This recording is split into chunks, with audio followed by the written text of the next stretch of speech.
Hi lovely people, Igoodsgh here. Today we're doing a quick unboxing of the 3-in-1 magnetic wireless charger.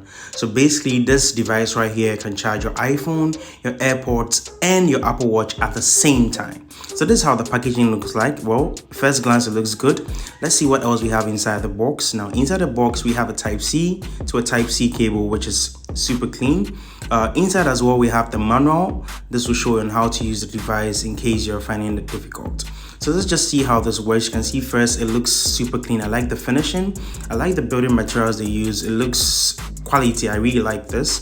Let's just put this test and let's see how it works. So I'm going to bring my cable in. We're going to use the same Type-C cable and we're going to plug it to the charging port down there.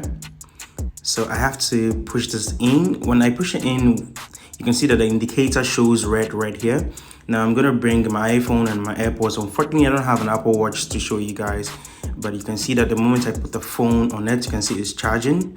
I'm going to do the same thing with the AirPods. Now these are the AirPods Pro 2nd Gen. I'm going to place on it so you can see. You can see the indicator turns on, it's charging. So if you have an Apple Watch, you can also use it. This is just a quick unboxing. I'm going to do a full review soon. Catch you guys in the next one, and thanks for staying tuned. Peace out, guys.